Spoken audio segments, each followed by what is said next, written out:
इस कार्यक्रम के पुण्यार्चक हैं निर्मला देवी सुगमचंद जी शाह, सूरत, गुजरात।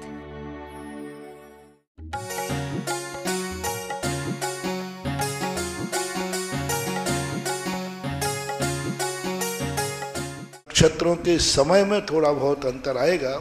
जैसे वही अष्टमी किसी पूर्वी देशों में 2 घंटे पहले शुरू हो जाती है, वही अष्टमी पश्चिम देशों में 2 घंटे बाद होती है। सभी जगह अलग अलग तिथियों का समय बदल जाता है। अब अपन ने देखते ना कि इंदौर के पंचांग में तारीख कहीं और है, महावीर जी के पंचांग में तिथि और है। तो ये जो अक्षांश होते हैं ज्योतिष मंडल के, इनके गति के अनुसार ही सारा का सारा निर्धारण किया जाता है। तो कुछ अंतराल पड़ता है, ऐसा नहीं कि अष्टांग का पर्व उनकी अलग होती हो।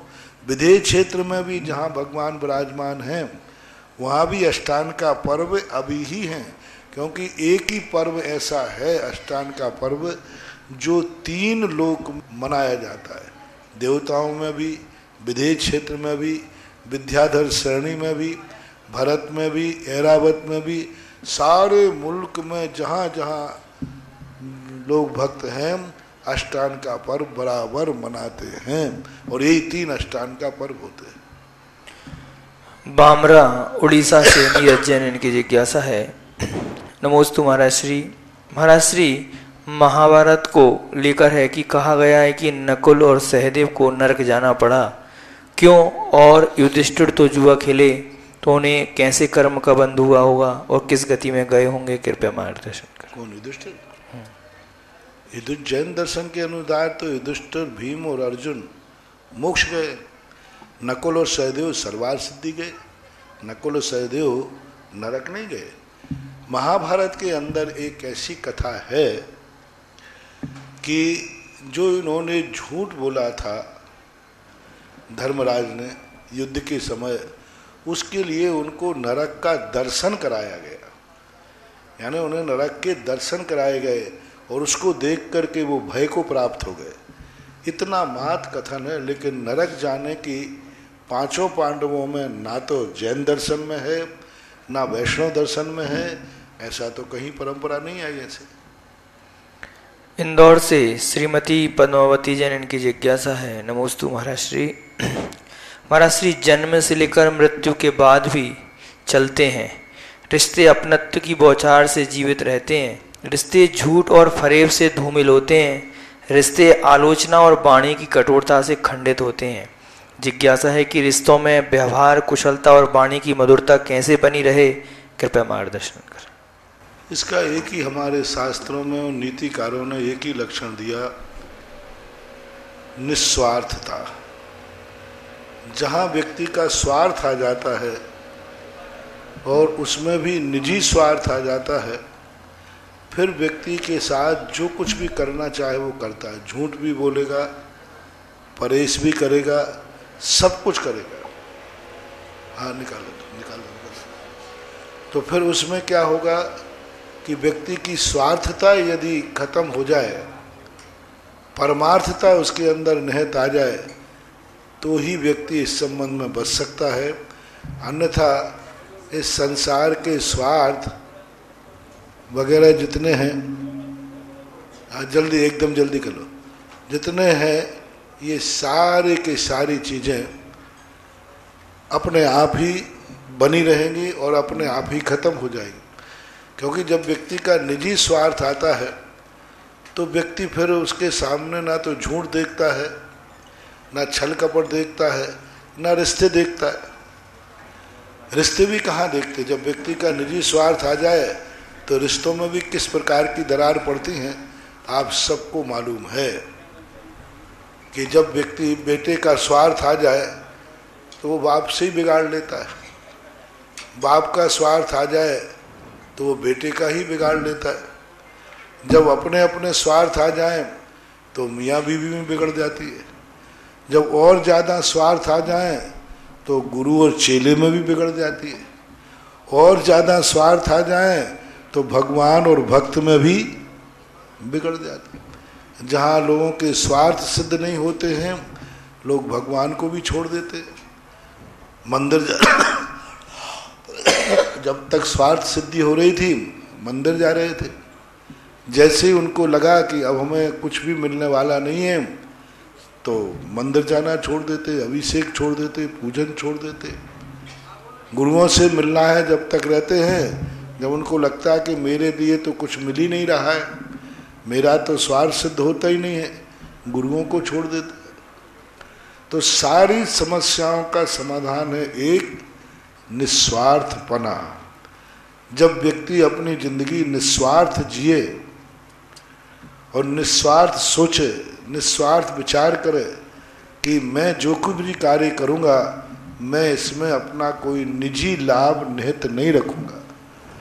एक आप लोगों के विधानों का रजिस्ट्रेशन होता है संस्थाओं का, और जब शपथ समारोह होता है नेताओं का, बड़े बड़े पदों का, तो उसके नीचे एक लाइन लिखना पड़ती है, बोलना पड़ती है, इसमें मेरा कोई निजी स्वार्थ नहीं है, इसमें मेरा कोई निजी लाभ नहीं है। ये लिखना पड़ता है। चुनाव का नामांकन हो या कुछ भी हो, इसमें मेरा भाव है कि देश की सेवा हो, राष्ट्र की सेवा हो। तो ऐसा ही हमारी जिंदगी में यदि ये हो जाए कि हम जो कुछ भी कार्य करेंगे इसमें मैं अपना निजी स्वार्थ नहीं रखेंगे, फिर व्यक्ति का देखो क्या सफलताएं, क्या आनंद, क्या इज्जत, क्या पाम वात्सल्य मिलता है। देखो उसका कोई तुम निस्वार्थ काम करके तो देखो, जिसमें तुम्हारी खुद की कुछ भी गंध नहीं आना चाहिए। मुझे इससे मन वचन काय से कुछ भी नहीं लेना देना, मुझे तो बस यह कार्य करना है, मेरा कोई स्वार्थ नहीं। उस कार्य में सफलता भी मिलेगी और तुम्हारे जीवन में एक ऐसे आनंद की अनुभूति होगी कि आज मैंने कोई कार्य अपना स्वार्थ त्याग करके किया है। इसलिए सभी नीतिकारों ने यही कहा, कोई भी क्रिया करो निस्वार्थ भाव से करो, तभी संभव। कटनी से विपांशु जैन की जिज्ञासा है। नमोस्तु महाराज श्री। महाराज जी, मंदिर जी की परछाई घर पे पड़नी चाहिए या नहीं, और पढ़ने से कोई हानि होगी क्या? कृपया समाधान करें। शास्त्रों में निषेध तो किया है, प्रातः 9 बजे की पहले की और शाम को 3 बजे की बाद की सबसे लंबी परछाई होती है। तो आया तो है कि निषेध है, ठीक नहीं है ऐसा। हमारा श्री कहते हैं कि मंदिर बाद में बनाए, इन लोगों ने घर पहले बना लिए थे, तो इसमें हमारी क्या गलती है? अब ये सारी समस्याएं आपकी हैं, आप उन समस्याओं को विचार करके मंदिर को सब मिलकर के थोड़ा दूर बना लो। कम से कम मंदिर के चारों तरफ 16 हाथ की जगह तो छोड़ो। अब शहरों में 16 हाथ, अरे राम राम राम राम, 16 फीट कर रहे हैं, 1-1 इंच की जगह की कीमत होती है। तो फिर यही करना चाहिए, जब ऐसी समस्या आए तो शिखर नहीं बनाना चाहिए। मेरा इसका एक ही सैल्यूशन दिया कि शिखर मत बनाओ, एक चैत्यालय का रूप बना दो, और बिना शिखर के मंदिर होने में कोई बाधा नहीं है। मंदिर अपने आप में पूर्ण माना जाएगा, शिखर नहीं है तो कोई बाधा नहीं। लेकिन फिर भी यदि शिखर, यदि बीच में एक रास्ता है, 2 चीज़ों की बात ध्यान रख लेना, यदि बीच में रास्ता है या फिर 3 फीट की गली छोड़ दी है तो प्रभाव फिर जघन्य हो जाता है। चलता फिरता एक रास्ता आ जाए फिर परछाई पड़ती है तो कोई फर्क पड़ने वाला नहीं। सबसे बड़ा नुकसान है मंदिर की दीवार से दीवार लगी हो तो, और जैन मंदिर ही नहीं, कोई भी मंदिर हो, दीवार से दीवार। आजकल लोग घरों में मंदिरों को बैठाने की जो वास्तु शास्त्र को पूरा नहीं जानते हैं, वे घरों में ईशान कोण में जैन अजैन लोग अपने ठाकुर जी भगवान जी को बैठाने लगे। उससे उनको भारी नुकसान हो रहा है। मंदिर को, चाहे कोई भी, जिस मंदिर को आप नमस्कार करते हैं, आराध मानते, उसको कभी भी दीवार से दीवार सट करके नहीं रखना चाहिए, नहीं रहना चाहिए। इंदौर से महेंद्र जैन पत्रकार, इनकी जिज्ञासा है। नमोस्तु गुरुदेव। महाराज श्री, मेरी भावना में कहा गया है कि कोई बुरा कहो या अच्छा, लक्ष्मी आवे या जावे, तो भी न्याय मार्ग से मेरा कभी न पद डिगने पावे। तो महाराज जी, इसमें न्याय मार्ग से क्या आशय लेना चाहिए? कृपया समाधान। लक्ष्मी आवे या जावे, मान हो या अपमान हो, लेकिन मैं सत्य के मार्ग को नहीं छोड़ू। लक्ष्मी मिल रही है इसलिए शराब का धंधा कर लो, लक्ष्मी मिल रही है तो हिंसक अभक्ष चीज़ों का धंधा कर लो, प्रॉफिट ज़्यादा है जूते चप्पल का व्यापार कर लो, प्रॉफिट ज़्यादा मिलेगी कीटनाशक दवाइयों को बेचो। ऐसी दी चीज़ों को पैसे के लोभ में बैठकर जान रहे हैं कि इसमें हिंसा है, लेकिन पैसा ज़्यादा मिलेगा तो करने लग गए। तो ये कहलाता अन्याय मार्ग, जिसमें स्पष्ट मालूम है कि जुआखोरी करना, इन सब पापों से पैसा कमाना पाप रूप है, लेकिन फिर भी कर रहे हैं। तो ये कहलाता है न्याय। न्याय का अर्थ होता है हिंसा, झूठ, चोरी, कुशील और परिग्रह, इनके लिए एन केन प्रकारण करना। एन केन प्रकार, जैसे बने तैसे, हिंसा हो तो हो, मरे जीव तो मरे, उसका अर्थ है न्याय मार्ग। कोटा से मेघा जैन, इनकी जिज्ञासा है। नमोस्तु महाराज श्री।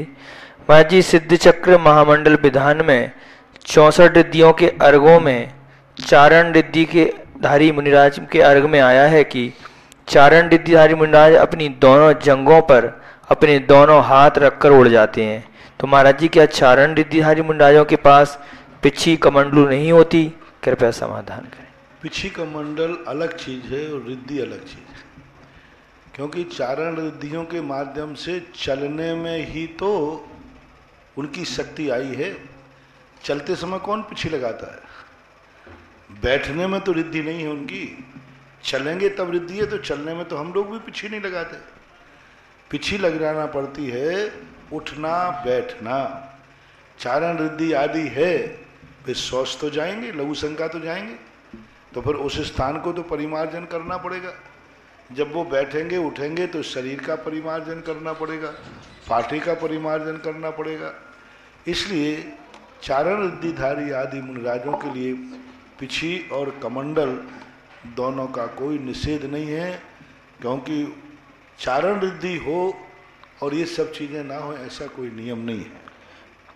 महाराष्ट्र से पुलगांव से अमित जैन, इनकी जिज्ञासा है। नमोस्तु महाराज जी। महाराज जी, आपने नारेली प्रवचन में कहा था कि 10-10 साल तक धर्म करते हैं, अभिषेक करते हैं, पूजन करते हैं, खूब दान दिया पर कुछ नहीं हुआ, क्योंकि हमारा मन वचन काया पावन नहीं थी। आपने कहा कि जब भी भगवान का अभिषेक का कलश करने जा रहे हैं तो 24 घंटे पहले शुद्ध हो जाना चाहिए अपना मन, वचन और काया। तो महाराज जी, मेरी जिज्ञासा है कि हम संसार में रहते हुए भी गाड़ी घोड़ा सब में चलते हैं और हिंसा तो हमसे होती है। तो महाराज जी, इस अवस्था में हम 24 घंटे पहले अपने मन, वचन, काया को शुद्ध कैसे करें? कृपया समाधान। यहाँ शुद्धि के दो तरीके हैं, एक संकल्पी हिंसा का त्याग और एक विरोधी हिंसा का त्याग। अशुद्धियां दो तरीके से होती है। संकल्पी हिंसा के माध्यम, आप हिंसा कर नहीं रहे, हिंसा हो रही है। उद्योगी हिंसा, आरंभी हिंसा, विरोधी हिंसा, संकल्पी। संकल्पी हिंसा जो होती है वह आपके लिए सर्वथा अशुद्ध करती है। विरोधी हिंसा से गृहस्थी अशुद्ध नहीं होती, गृहस्थी का मन वचन काय अशुद्ध नहीं होता, संकल्पी हिंसा से होता है। विरोधी हिंसा जिससे झूठ बोलता है उससे गृहस्थ अशुद्ध नहीं होता।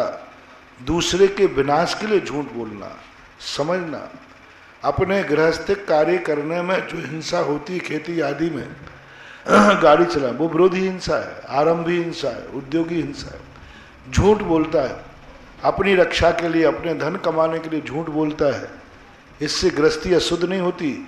दूसरे के नाश करने के लिए झूठ बोलता है, मैं इसको फंसा के रहूँगा, मैं इसको जेल भेज के रहूँगा, मैं इसकी इज्जत बर्बाद कर दूंगा, ऐसा झूठ बोल करके।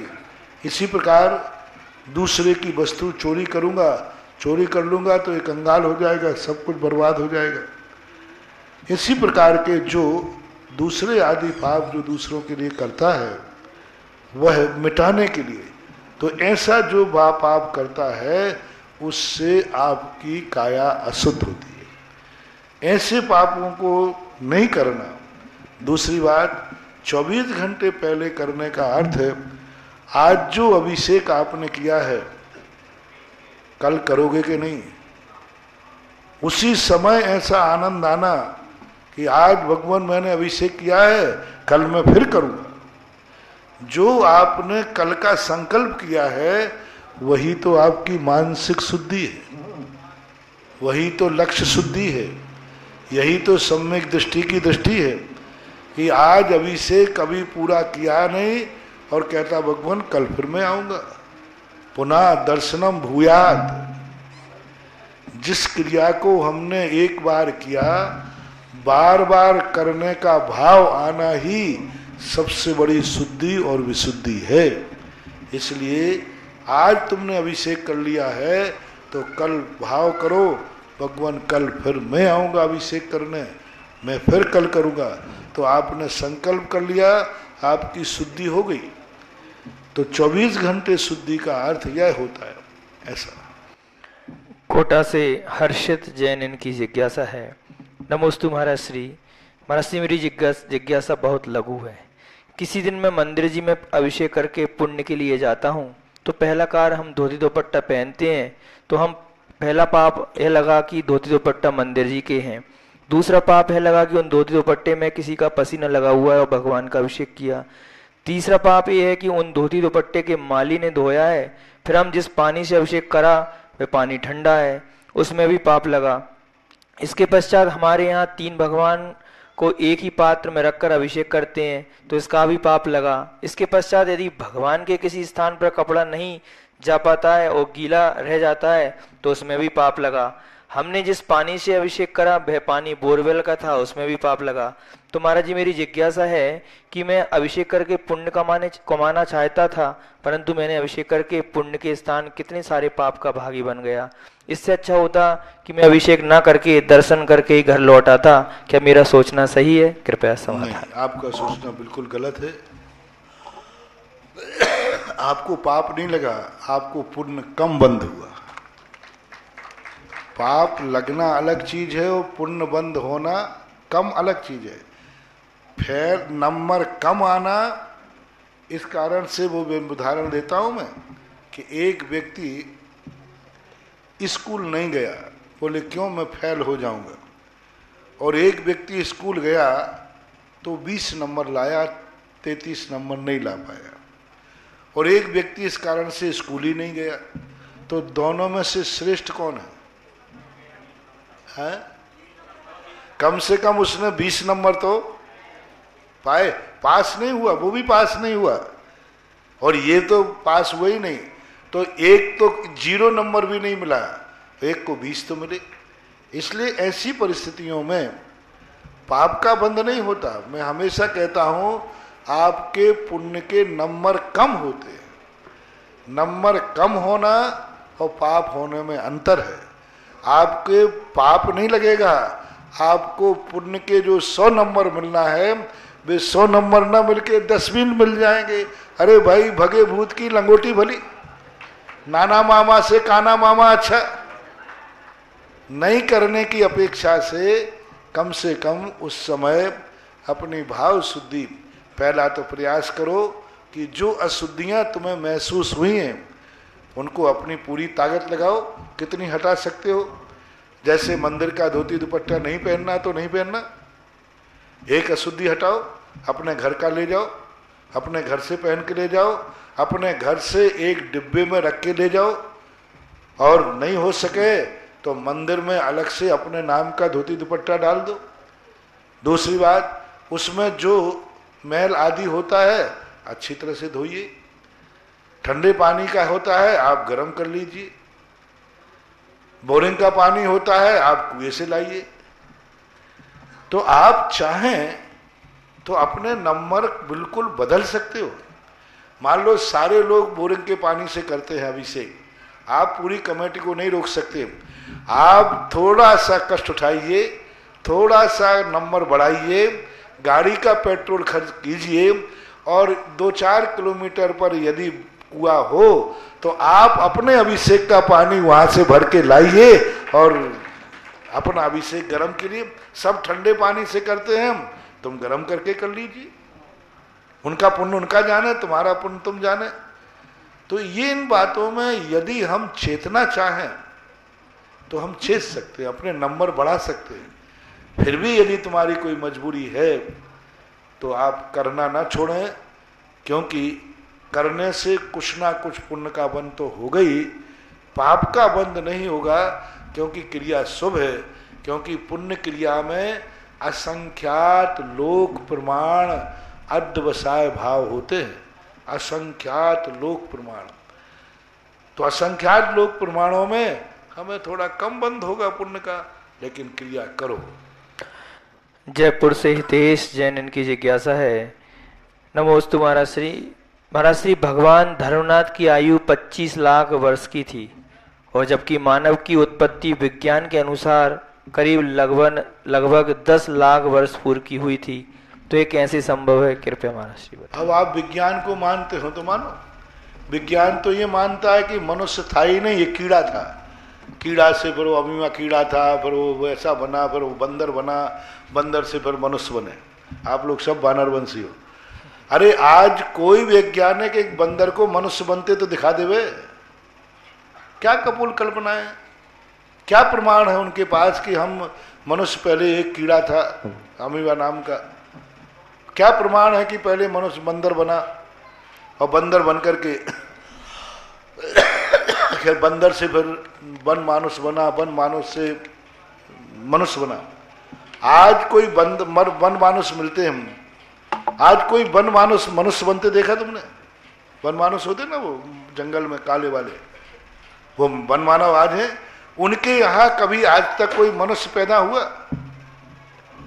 हाँ देखो, सावधानी रखो, देखो ऊपर से वो गिर गया। अभी किसी के ऊपर गिर जाता है, इसलिए हमारे महावीर स्वामी ने हमें पहले ही बचा लिया।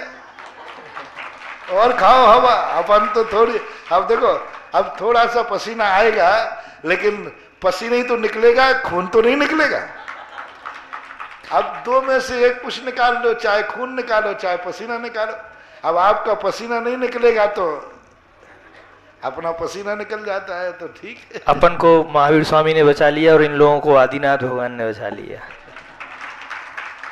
हाँ तो हो सकता है, स्थितियां ऐसी बन जाती हैं। तो क्या की पसंद है? इसी का चल रहा था। हाँ, मानव की उत्पत्ति। मानव की उत्पत्ति, तो मानव की जो उत्पत्ति है विज्ञान का, देखो सबसे बड़ा फ्रॉड विज्ञान का यही है। और चीजें ठीक है, हमको सबसे बड़ा फ्रॉड है कि इसको मनुष्य की उत्पत्ति का स्रोत पता नहीं। आज कोई भी वैज्ञानिक एक वन मानुष के यहां एक मनुष्य उत्पन्न करके दिखा देवे, ग्राफ्टेड करके दिखा देवे, नहीं हो सकता। आज किसी बंदर के मनुष्य बनते हुए दिखा देवे, नहीं दिखा सकता। मात्र इनके अंदर के सिस्टम को देख करके उन्होंने ये अंदाज लगा लिया। इसलिए आज विज्ञान जैसे युग में लोग वैज्ञानिक ये मान रहे हैं कि मनुष्य कीड़ा था, बंदर था, फिर वनमानुष हुआ, फिर मनुष्य हुआ। ये सब बातें कितनी कपोल कल्पित हैं। इन्हीं कल्पों से पता चलता है कि विज्ञान की उम्र इतनी है ही नहीं कि वो मनुष्य की उत्पत्ति का स्रोत लगा सके। ऑनलाइन जिज्ञासाओं के पश्चात प्रथम जिज्ञासा के लिए राजेश जी जैन ललितपुर और इनके पश्चात चंद्रकांता जी जैन तैयार रहें। महाराज श्री, आज आपने जो आदि ब्रह्मा आदिनाथ भगवान की जन्म जयंती जन्म कल्याणक महोत्सव के बारे में सुबह प्रवचन में बताया, पूरे भारतवर्ष में और गुणोदय तीर्थ क्षेत्र के अतिशय के बारे में जब उन्होंने सुना तो सभी ने, बहुत से ने जिन्होंने 1 कलश 2 कलश या 5 कलश कराए, को किसी ने 21 कलश में करा दिया। क्षमता अनुसार एक परिवार उन्होंने 108 रिद्धि मंत्रों से अपनी भावना भाई, जिनका पहले 11 कलशों में नाम था, प्रताप जी, परिमिला जी, सिंगी, प्रभा देवी, रिद्धि सिद्धि प्रतिभा जी और महाराज श्री इन्होंने साथ भुवनेश्वर से हैं, ये भुवनेश्वर से हैं, ये आ नहीं पाएंगे ऑनलाइन कराने। महाराज श्री इन्होंने पूछा कि आपके सानिध्य में 108 रिद्धि मंत्र, ये 1008 रिद्धि मंत्रों का इतना क्या रहता है कि महाराज श्री ऑनलाइन भी आपके मुखारविंद से उन पूरे परिवार का नाम आ जाए, सब लालायित रहते हैं। हर चीज का एक महत्व जब व्यक्ति को समझ में आ जाता है, वही दवाई जब डॉक्टर अपने हाथ से देता है तो वो अनमोल हो जाती है, क्योंकि उस दवाई के रहस्य को जानता है। मेडिकल में सभी दवाई भरी पड़ी है, लेकिन मेडिकल में सभी लिखा है दवा खाना, लेकिन वे दवाइयाँ जब भी मूल्यवान होंगी जब वो डॉक्टर ये पहचान ले कि इस दवाई का, इस रोग की ये दवाई है। बस इतना फर्क है कि मैंने तुम्हारे मर्ज भी जान लिए और मेडिकल में दवाई भी जान ली, कौन सी दवाई किस मर्ज की दवा है। अभी आप लोगों के लिए मैं आज प्रातःकाल कहा था, जिन्होंने प्रातःकाल प्रवचन नहीं सुना उनके लिए एक निर्देश है, आदेश है, उपदेश है कि महावीर स्वामी 23 तीर्थंकरों में से 24 तीर्थंकरों में से 23 तीर्थंकरों ने मोक्ष मार्ग का प्रवर्तन किया, मोक्ष की व्यवस्थाएं बनाई, संसार के विनाश की बात, संसार के त्याग की बात, आरंभ और परिग्रह से रहित होकर जिंदगी जीने का उपदेश दिया। मात्र एक तीर्थंकर हुए हैं ऋषभ देव, जिन्होंने संसार की व्यवस्था बनाई, आरंभ और परिग्रह की बातें छोड़ करके आरंभ और परिग्रह की तरफ तुम्हारी प्रवृत्ति कराई, आरंभ और परिग्रह को प्रवृत्ति कराई, खेती करना सिखाया। आज ऋषभ देव आप लोगों के जीवन में जो आज प्रातःकाल बहुत बड़ी बात कही थी कि कभी कभी अच्छे दिन आकर के बुरे दिन क्यों आ जाते, अच्छे दिन चल रहे हैं फिर कुछ दिन बाद बुरे दिन आ जाते, कभी अच्छे नंबर आ जाते, कई बार फेल हो जाते। इसका मूल कारण है हम उपकारी को भूल जाते। जिस कारण से हमारे अच्छे दिन आए थे उन कारणों को हम अच्छे दिन आने पर भूल जाते। 90% लोगों का सबसे बड़ा वीक पॉइंट है ये। बुरे दिन आते हैं तब तो भगवान को याद करते हैं, अच्छे दिन आते ही भगवान को भूल जाते हैं।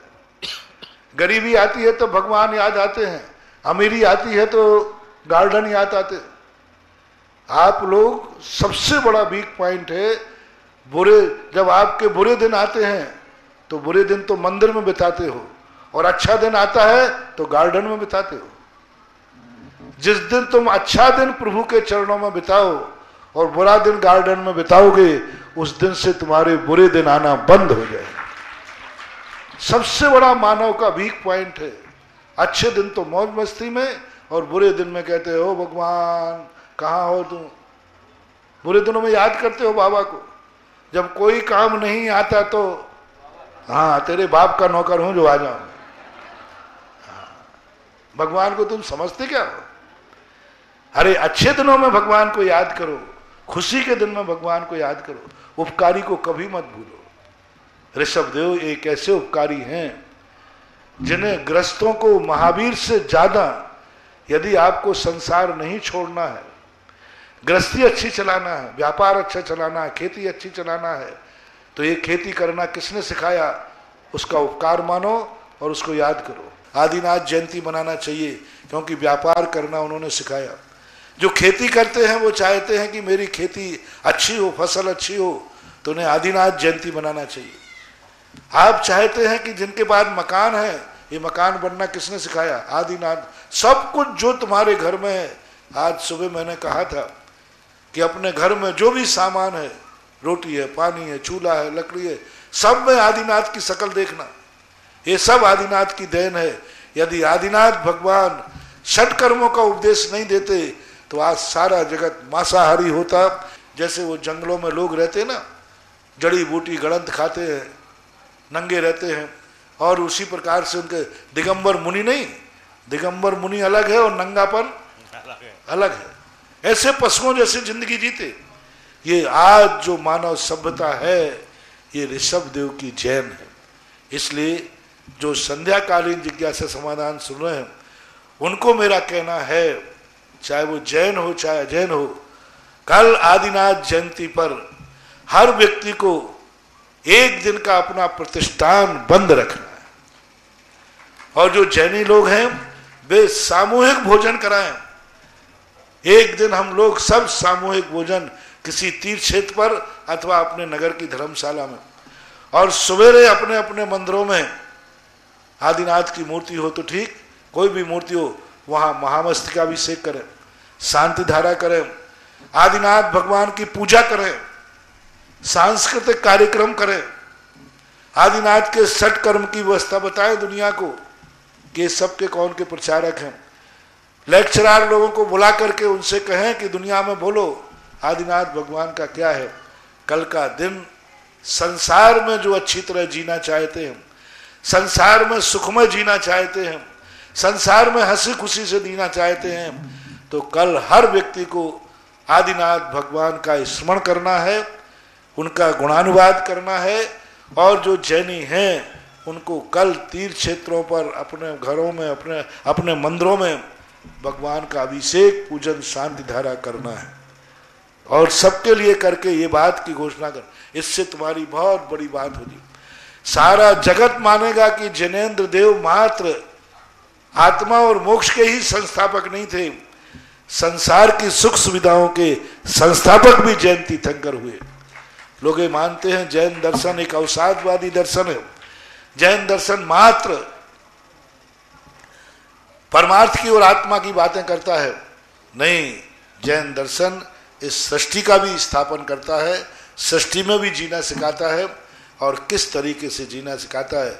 इसलिए सब जैनियों को, और केकड़ी का तो कल एक एक बच्चा जो 8 वर्ष से 80 वर्ष का है, वो सभी लोग इस केकड़ी के परिसर में जितने लोग आ सकते हैं, सब गुणोदय में आकर के आदिनाथ भगवान का अभिषेक करें और उनको नमस्कार कर कर करें, हे प्रभु आपकी महिमा है, आपका उपदेश है कि आपने सारे प्रोटोकॉल ताक पर रख करके, और हम संसारी व्यक्तियों को आज जो रोटी है जो तुम्हारी बदौलत है, आज जो कुछ हमारे पास व्यापार है तुम्हारी बदौलत है, ऐसा आभार माने। ऐसा आभार मानने से कभी तुम्हारी जिंदगी में डाउनफॉल नहीं आएगा। अच्छे से कभी बुरे दिन नहीं देखना पड़ेंगे। ऊपर और अच्छे बढ़ोगे या नहीं बढ़ोगे, लेकिन कम से कम डाउनफॉल नहीं आएगा, क्योंकि आपने आदिनाथ को आदिनाथ जयंती पर याद किया। हमने सुबह कहा था, आप अपने आप को अच्छे दिनों में तो भगवान को याद करते हो, अपने जन्म जयंती पे याद करते हो, लेकिन भगवान के जन्मदिन पर उनके सुख में, उनकी आनंद अनुभूति में, उनके मंगल में शामिल होना हमारे जीवन का सबसे बड़ा मंगल है। इसलिए क्योंकि प्रातःकाल लोग कम सुन पाते हैं, मध्याह्न में शायद समय बहुत लोग सुन रहे, इसलिए कल की मैंने बिफोर टाइम व्याख्या बता दी। हर महिला पुरुष कल प्रातःकाल उठ करके आदिनाथ भगवान की महिमा, अपने अपने नगरों में प्रभात फेरियां निकालो। जो महिला मंडल हैं, जिनके दिव्य घोष हैं, जिनके पास पुरुष वर्ग हैं, ये सुबह उठ करके और आदिनाथ भगवान की जयंती निकाल करके, उनकी प्रभात फेरी निकाल कर, जुलूस निकाल करके, और अपने प्रतिष्ठान बंद करने से फायदा होगा कि सारे जगत में प्रचार हो जाएगा। आज जैनियों ने प्रतिष्ठान बंद किए, क्योंकि कोई पूछे क्यों किया आज तुमने बंद, तो क्या बोलना, आदिनाथ जयंती है। फिर वे पूछेंगे महावीर स्वामी का तो नाम सुना था, ये आदिनाथ कौन है। हर व्यक्ति फिर जानने की जिज्ञासा करेगा, साहित्य पढ़ेगा और आदिनाथ के उपकारों को मानेगा, तो सारा जगत जिनेंद्र और जैनियों के प्रति आभारी हो जाएगा। ऐसे परम उपकारी आदि ब्रह्मा आदिनाथ भगवान की जन्म जयंती महोत्सव, जन कल्याणक महोत्सव कल है। और महाराज श्री ने जैसा बताया कि एक दिन आप आदिनाथ भगवान को दो तो 364 दिन आपको आदिनाथ भगवान देंगे, अपना संसार बनाएंगे, आपका संसार अच्छा बना रहे। इसके लिए कल आदिनाथ भगवान के आप भगवान का जन्माभिषेक करें और जन्माभिषेक नहीं, अभिषेक करें, उनकी पूजा अर्चना करें, उनके अपने नगर में जुलूस निकालें। ऐसे ऐसे अतिशयकारी आदिनाथ भगवान गुणोदय 30 क्षेत्र में विराजमान है। यदि आपको अपने परिवार की तरफ से 108 रिद्धि मंत्र या 1008 रिद्धि मंत्र यहाँ पर करना हो तो अपना नाम लिखा सकते हैं, जो कि 5 कलश की राशि और 1,11,000 की राशि से है। और यदि न्यूनतम एक राशि 21 कलश, 11 कलश या 1 कलश जिनकी राशि 1 कलश की राशि 1100 रुपये रखी गई है, अपना नाम जो आपकी टीवी स्क्रीन पर नंबर आ रहे हैं, फोन नंबर, उन पर आप फोन करके लिखा सकते हैं। क्योंकि कल आदि ब्रह्मा जिन्होंने का अपना पूरे परिवार पूरे संसार पर उपकार है, हम ऐसे एक दिन हम आदिनाथ भगवान की अर्चना करें। पहली जिज्ञासा के लिए राजेश जी। इस पंचम काल के साक्षात तीर्थंकर स्वरूप हमारे परम श्रद्धेय गुरुदेव, आपके चरणों में मेरा राजेश कुमार जैन ललितपुर एवं समस्त सकल दिगंबर जैन समाज ललितपुर की तरफ से आपके चरणों में बारंबार कोटि कोटि नमोस्तु नमोस्तु नमोस्तु। गुरुदेव, मैं अभी सुबह से चल के अभी यहाँ आया हूँ, लेकिन मेरे मन में एक ये जिज्ञासा है। गुरुदेव के सीलोर के बाद मैंने ललितपुर में जाके अपना ये प्रतिदिन अभिषेक शांति धारा शुरू की, और मैं अभी ये समझ लें कि स्कूल के प्ले सेंटर जैसा विद्यार्थी हूँ। लेकिन ये होता है गुरुदेव की कुछ करने के समय पूजा वगैरह या कुछ भी, लेकिन मन थोड़ा सा स्थिर नहीं हो पाता है। तो आपसे ये जानना चाहते हैं कि किस तरीके से मन को स्थिर रखा जाए या वहाँ न भटका जाए। इसके लिए सबसे बड़ी स्थिरता तो यही हो गई कि अभी सीलोदय तीर्थ क्षेत्र में आप आए थे, मंदिर का शिलान्यास किया, पहली बार धर्म से जुड़े, और 1 महीने में, महीना भर भी नहीं हुआ अभी, तीसरी दिन में है? तीसरी बार गुरुजी। हाँ, तो उसमें भी अभी तुमने अभिषेक करते ही इतना बड़ा चस्का लग गया कि कल 1008 अभिषेक कलश करने आ गए। तो इससे सिद्ध हो गया है कि तुम्हारा मन लग चुका है। अब रही बात पूर्ण स्थिरता की, तो पूर्ण स्थिरता धीरे धीरे अभ्यास करने से आती है। जब अपन बहुत समय तक एक क्रिया को अपनी श्रद्धा और आस्था का विषय बना के रखेंगे तो फिर उसमें मन लगने लग जाता है। अभी शुरुआत है, यदि चिंता मत करो, बस डटे रहना, छोड़ना मत। जी महाराज जी, लेकिन मेरी एक चचेरी बहन है, बहन मेरी, उसकी ये जिज्ञासा थी कि हम कहीं पैदल चल रहे हैं और रास्ते में कोई एक इंद्र मतलब 2 इंद्री 3 इंद्री जीव की अनजाने में हिंसा हो जाती है, तो उसमें किस प्रकार से प्रायश्चित लेना चाहिए? जब अनजाने में हुई तो फिर तुम्हें कैसे पता? और बाद में पता चला है तो उसका पश्चाताप कर लेना चाहिए, और कुछ ना कुछ अपने भोजन में किसी का त्याग करके एक अपनी उस हिंसा के प्रति खेद व्यक्त कर लेना चाहिए। जी महाराज जी, हमें और हमारे परिवार के सभी लोगों को एवं हमारे इष्ट मित्र पार्टनर सभी को आशीर्वाद। सबने नमोस्तु बोला महाराज। कुछ घोषणाएं हैं। मनोज जी, ऋषभ जी, रिद्धिमा जी, संभावना जी, अर्चना जी जैन दिल्ली 21 कलश के माध्यम से, वैभवी जैन, रतनलाल जी, संजय जी सोगानी डीमापुर 21 कलश से, श्री शमा देवी, सुधा देवी, संतोष कुमार जी, आकांश जैन, अंकित जैन, मयंक जी जैन ललितपुर 21 कलश से, और पटवारी परिवार बिजोलिया 21 कलश से, ज्ञान प्रकाश जी, रजनी जी जैन कानपुर से 21 कलश की राशि से, अंजू जी पाटोदी, इनके पश्चात अशोक जी अजगरा तैयार है। अब चंद्रकांता जी जैन। हे गुरुवर, देश विदेश बड़े बड़े शहरों में भव्य भव्य मॉल बन रहे हैं जहाँ सब कुछ सामान एक ही जगह मिलता है संसारिक, लेकिन आगम के अनुसार मॉल खोलने वाले मेरे गुरुवर के चरणों में बारंबार नमोस्तु नमोस्तु नमोस्तु। गुरुवर, हमारे लिए तो सुधा वाक्य ही ब्रह्म वाक्य है, फिर भी आप रोज रोज कोई भी बात बोलते हैं। आचार्य पूज्यपाद स्वामी ने इष्टोपदेश में ऐसा बोला, आचार्य वटकेर महाराज ने ऐसा बोला, आचार्य समंतभद्र महाराज जी ने ऐसा बोला, और तो और आप ये भी बोल देते हैं कि हमने अखबार में ऐसा पढ़ा। ऐसा क्यों महाराज जी? हमको तो प्रमाण की जरूरत ही नहीं होती है। प्रमाण इसलिए दिया जाता है क्योंकि प्रमाण मिलने से सामने वाला श्रोता उस बात को, क्योंकि कोई भी चीज़ का जो भी कथन किया जाए जब तक उसका समर्थन नहीं किए, जैसे कभी व्यक्ति, आप लोग मीटिंग में कहते हैं मैं फलाने व्यक्ति के लिए अध्यक्ष का प्रस्ताव करता हूँ, तो दूसरा खड़ा करके कहता है मैं इसका समर्थन करता हूँ। तो बात को पुष्ट करने के लिए, समर्थन के लिए एक ऐसे प्रमाणिक व्यक्ति को प्रस्तुत किया जाता है जिसके करने के बाद लोगों के मन में कोई संदेह नहीं रहता, क्योंकि वक्ता तात्कालिक काल में होता है, वक्ता उसी युग में है जिस युग में श्रोता है। तो यह वक्ता की प्रमाणिकता के लिए उस एक ऐसी शक्ति का रेफरेंस देना पड़ता है जहाँ श्रोता की श्रद्धा इतनी मजबूत है कि सब कुछ गलत हो सकता है लेकिन श्रद्धेय नहीं। ये हमारे वक्ताओं का एक स्वरूप है। शास्त्रों में कहा है वक्ता अपनी कोई बात को अनुभव से नहीं आगम से सिद्ध रखे। पूज्यवर कुंदकुंद स्वामी ने श्री प्रवचन सार में लिखा, आगम चक्षु साहू।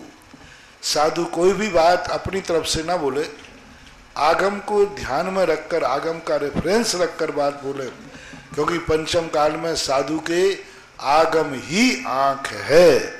इसलिए हमें वह आगम की आज्ञा का पालन करना जरूरी होता है। गुरुवर, जब हमें आप पे श्रद्धान है तो हम आपको सुनते हैं, पर बहुत लोग ऐसे हैं जो श्रद्धान नहीं है फिर भी सुनते हैं। जहाँ जिस रास्ते हमको जाना ही नहीं है वहाँ हम जाते ही नहीं हैं। लेकिन कुछ लोग हैं जो आते हैं फिर आलोचना करते हैं, तो फिर कैसा? वो आलोचना के लिए सुनते हैं, वो बहुत बड़े हितैषी हैं। हमारे ज्ञान सागर महाराज ने लिखा कि आलोचक लोग हमारे दोष निकाल देंगे तो अच्छा ही है, मैं निर्दोष हो जाऊंगा।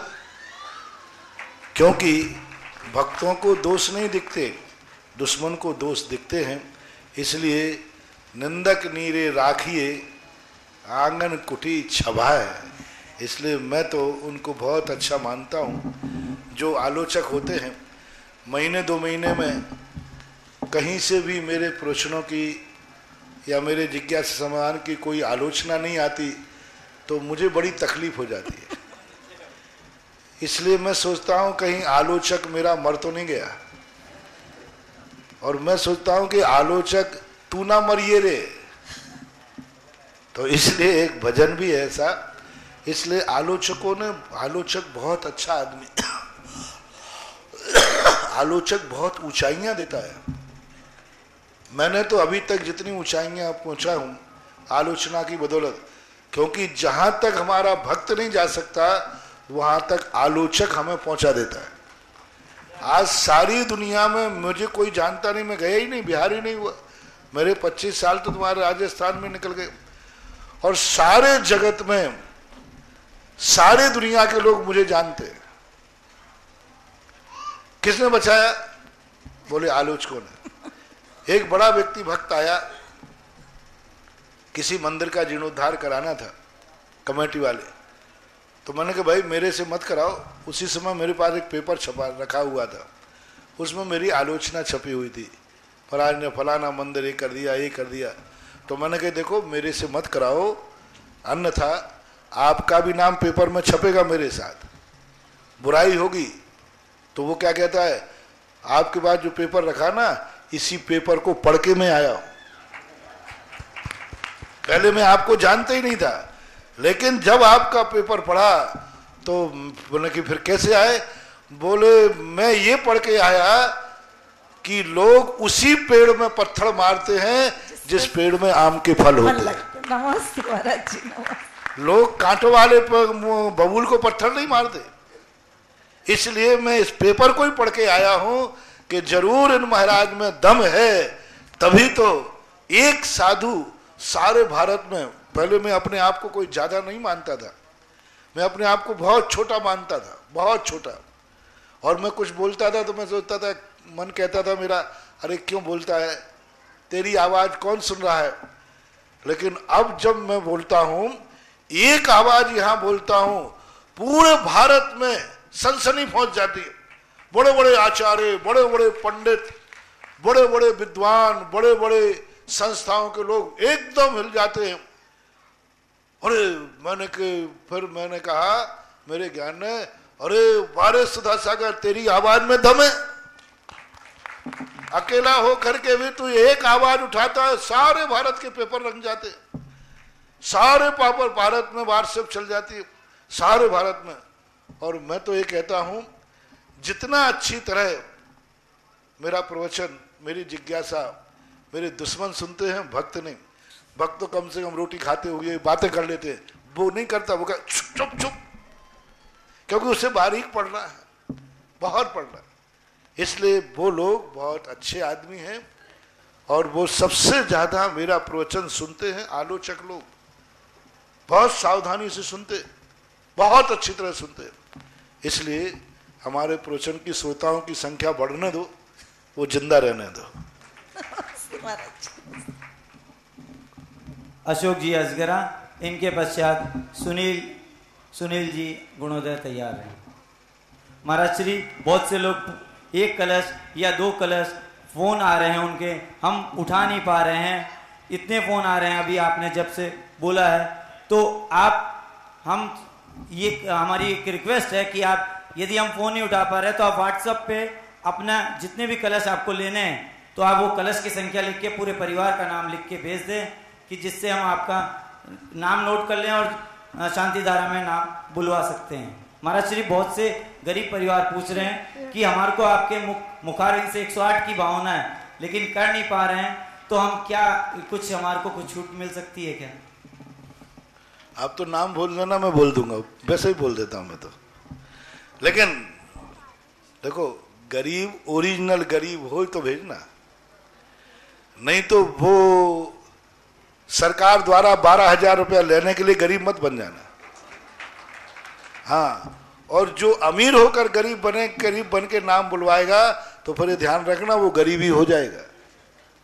इसलिए जो ओरिजिनल गरीब होते हैं, मैं प्रतिदिन 10-5 लोगों के नाम बोलता ही हूँ, क्योंकि है कोई बात नहीं। यदि किसी की शक्ति नहीं हो और उनकी भावना हो तो अपना नाम लिखा सकते हैं। महाराज, आप चिंता मत करें, जिनकी शक्ति नहीं है वो नाम भेजें। हमारे पास शक्तिमान बहुत हैं जो उन शक्तिहीनों के पैसा भर करके नाम बुलवा देंगे। ये महाराज श्री आपकी, ऐसे हमारे बहुत लोग आते हैं।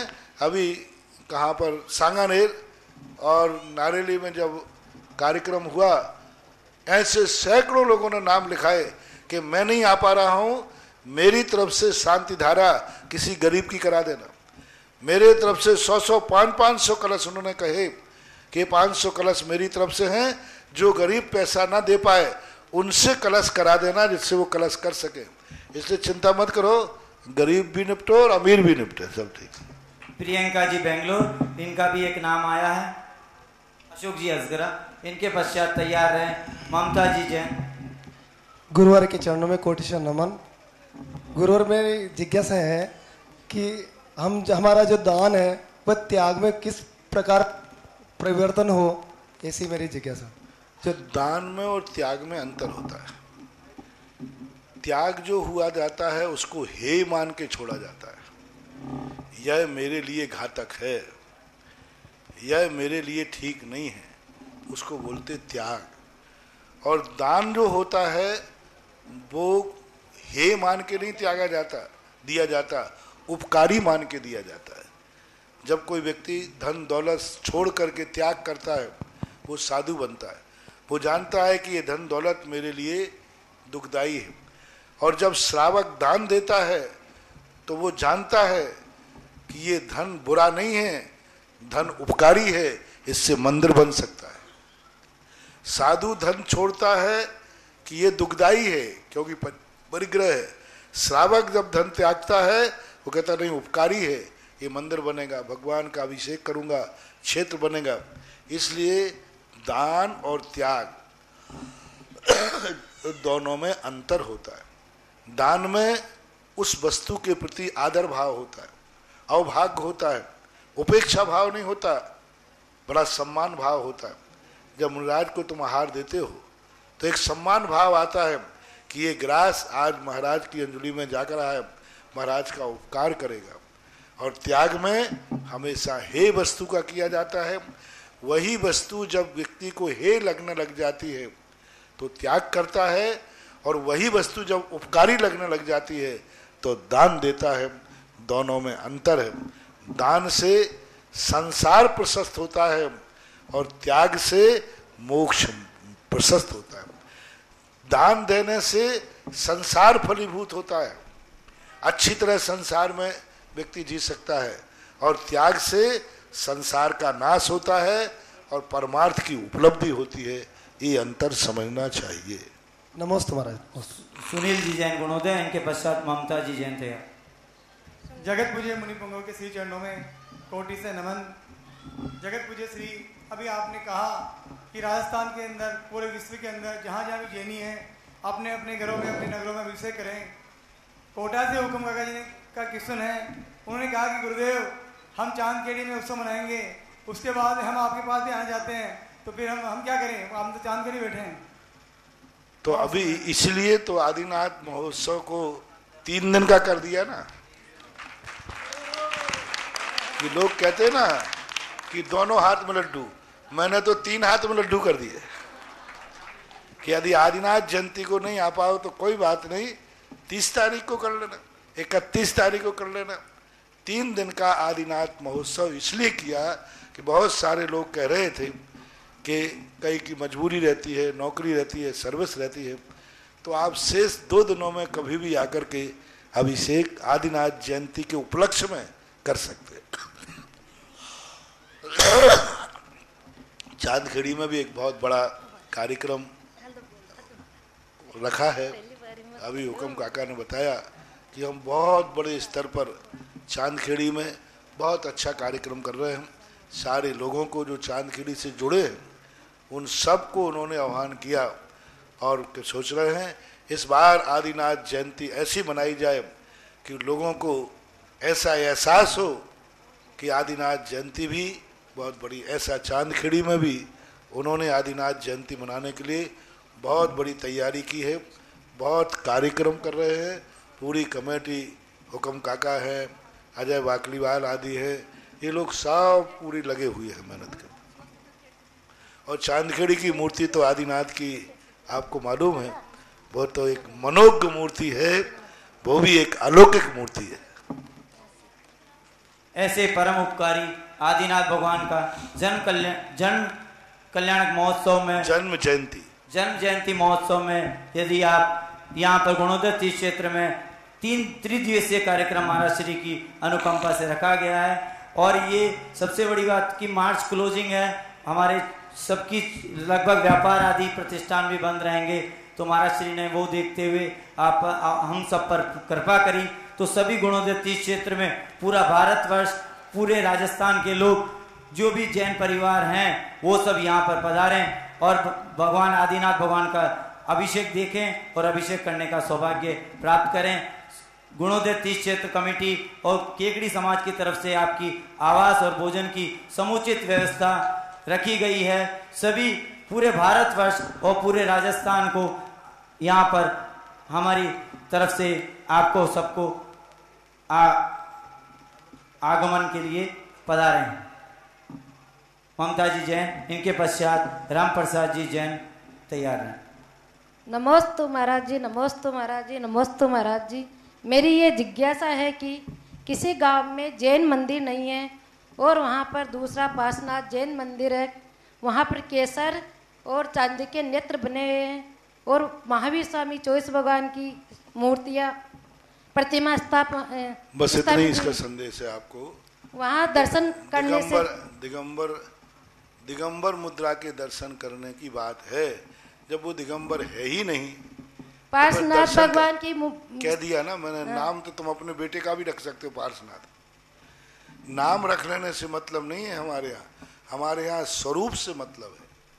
केसर यदि की उसका इनकी कह दिया ना, अब ज्यादा स्वरूप रख लिया। हमारे यहाँ दिगंबरत्व का स्वरूप होना चाहिए। नाम चाहे पारसनाथ हो, चाहे महावीर हो, कोई भी अपने नाम कोई भी रख सकते हैं, नाम रखने में क्या, लेकिन 18 दोषों से रहित, अस्त्र वस्त्र शस्त्र से रहित ही तीर्थंकर दर्शनीय है, वंदनीय है। और यदि इस प्रकार का स्वरूप नहीं है तो ना दर्शनीय है, ना वंदनीय है, नहीं होना चाहिए। और जहाँ पर जैन मंदिर नहीं हो तो फिर वहाँ क्या करना चाहिए? राम प्रसाद जी जैन, इनके पश्चात अंजू पाटोदी बिलवाड़ा तैयार है। अमृत खाने को नहीं मिले तो जहर खा लेना चाहिए।